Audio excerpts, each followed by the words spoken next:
Bonsoir mesdames, mesdemoiselles et messieurs. Voilà, j'ai fait cette première petite vidéo sur YouTube, donc c'est ma première fois. Donc voilà, je suis fan de Naruto depuis le début, donc depuis 2002, que ce soit en manga ou en animé. Et là, je voudrais vous parler du chapitre 55 de Boruto, donc la disparition de Kurama.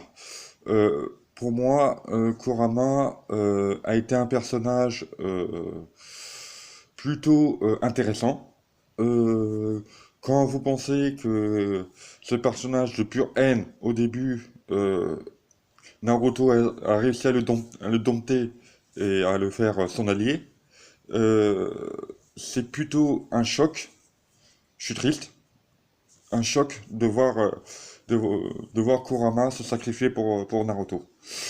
Euh, Quand vous pensez que Kurama, au début, c'est de l'animé ou du manga, c'est lui qui a tué les parents, c'est lui voilà, qui a tué les parents de Naruto et qui a saccagé le village de Konoha, euh, et qui a fait la vie d'un enfer de Naruto au tout début, euh, ça a été, et qui après commençait un petit peu à être attachant et que ben voilà, hein, ça a été après la fin pendant la quatrième grande guerre a été l'allié pouvoir de persuasion de Naruto, hein. Donc Naruto peut changer les gens.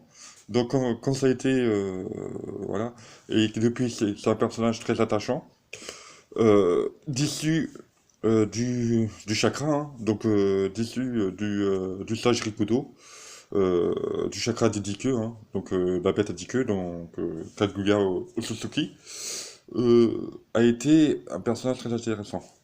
Là, le voir se sacrifier pour Naruto, euh, pour moi, c'est un choc, je suis triste, et peut-être en préparation de la disparition de Naruto et de Sasuke comme personnage.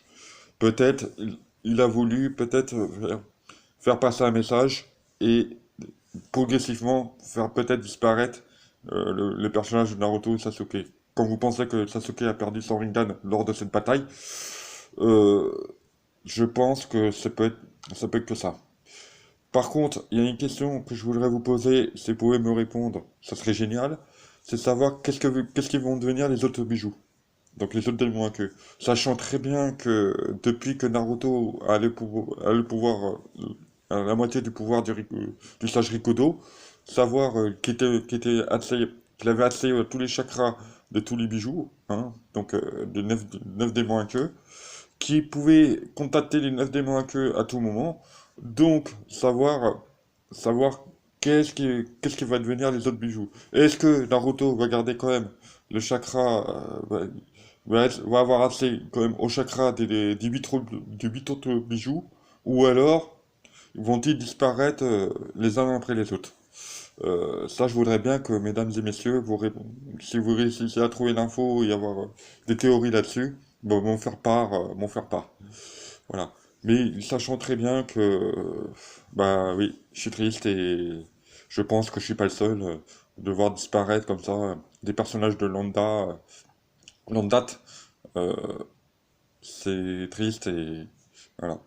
Bon, bah, j'espère que cette vidéo vous aura plu et que ben, n'hésitez pas à liker si ça vous a plu. Et ben, écoutez, hein, j'en ferai peut-être d'autres si euh, ces vidéos